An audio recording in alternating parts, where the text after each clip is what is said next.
It was early one morning when I first saw Tommy by the river. The sun had just begun to rise, casting a soft light on the water as it flowed lazily past the village. Tommy sat on a large rock, his chisel working rhythmically against a piece of hardwood. I had passed by many times before, seeing him at his work, but something about that day felt different. The villagers often spoke of him in hushed tones, admiring his work, but always remarking on how strange he was, how his sculptures seemed to take on a life of their own. He was carving a figure that day, a woman. Her features were delicate, but there was something about the way her eyes were shaped, something almost haunting. I didn't understand it then, but I would soon. Order, who had always admired Tommy's art from afar, was standing beside me, watching him, as we both tried to make sense of the figure he was creating. "Why does he carve like that?" Ada whispered. "It's as if the wood speaks to him." Before I could answer, Ibeli, the chief's daughter, appeared beside us. Ibeli had always been a bit of an enigma. Her eyes held knowledge beyond her years, and many believed she could see things that others could not. She stood silently, gazing at the sculpture with an intensity that made the hairs on the back of my neck stand up. Without saying a word, she approached Tommy. The rest of us stayed behind, our curiosity piqued. Ada, ever the brave one, decided to follow her. As they spoke quietly, we couldn't hear their conversation, but we saw the way Ebele's fingers lightly brushed the carving as if it were a living thing. "I need to go," Ada said suddenly, her voice tinged with uncertainty. "Something doesn't feel right." That night, the village was in an uproar. Ebele, who had always been known for her calm demeanor, had become unsettled. She wandered the village streets, muttering to herself, her eyes wide and unseeing. The elders gathered, unsure of what had caused the change in her. Some whispered that she had been possessed by spirits, while others thought she had simply fallen ill. I went to Tommy the next day to speak with him, hoping he could shed some light on what was happening. When I arrived at his workshop, I saw Ada sitting beside him, her face pale. She had been helping him carve for months, but today, her eyes seemed clouded with worry. "Tommy, what happened with Ebele?" I asked. Tommy didn't answer immediately. His hands trembled slightly as he carved, as though he were battling some internal struggle. Finally, he looked up at me, his eyes dark with something unspoken. "I don't know what's happening," he said slowly, "but I fear I may have done something wrong. My carvings, they aren't just wood. They're connected to something deeper."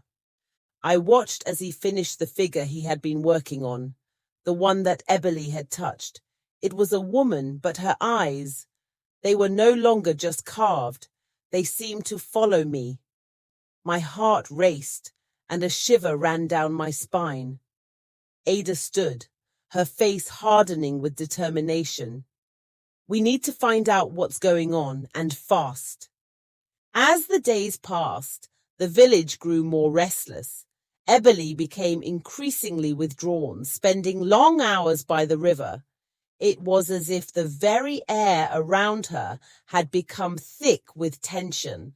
The villagers were afraid. Whispers of spirits and curses filled the night air. One evening, I followed Ebele into the forest, along with Tommy and Ada. We watched from the shadows as she knelt by the river, her hands reaching into the water. Her voice, low and strange, echoed through the trees. The wind picked up, carrying with it a chilling sense of dread. I felt something stir in the air. The forest, usually quiet, was alive with movement, the leaves rustling as if in response to Ebele's words. Suddenly, a figure emerged from the water, Tommy's sculpture, the one Ebele had touched. But this was no longer a carving, it was a woman, made of the same wood but now alive, her eyes wide and filled with sorrow. Ebele, in a trance, reached out to the spirit, calling her by name. The spirit spoke, her voice soft and mournful. She was the spirit of an ancestor, wronged long ago, seeking to be free. Tomi's heart raced. "I didn't know," he whispered. "I never meant to trap them." The spirit looked at him, and for a moment I saw something in her gaze, a deep sorrow, but also understanding. She knew that Tommy had not meant to cause harm. She reached for him, and as her fingers brushed his, the wood beneath her seemed to crack, releasing a stream of light that enveloped her.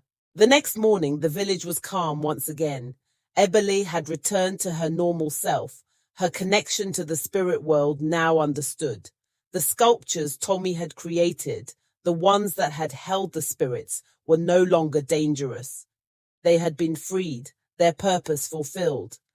Tommy, for the first time, seemed at peace. He no longer carved with the same obsession. Instead, he began to use his skill in new ways, helping the villagers build and repair homes. Ada stayed by his side, and the bond between them deepened. Ebele, too, had learned from the experience and became even more attuned to the spiritual needs of the village. The village of Okpara continued to thrive, its people united in the knowledge that the spiritual and physical worlds were deeply intertwined. Tomi's sculptures were no longer objects of fear, but symbols of balance. And the lessons we had learned from the experience would stay with us forever. As for me, I had witnessed something extraordinary, something I never could have imagined. The truth had come to light, and with it, the understanding that sometimes even the quietest people have the loudest stories to tell.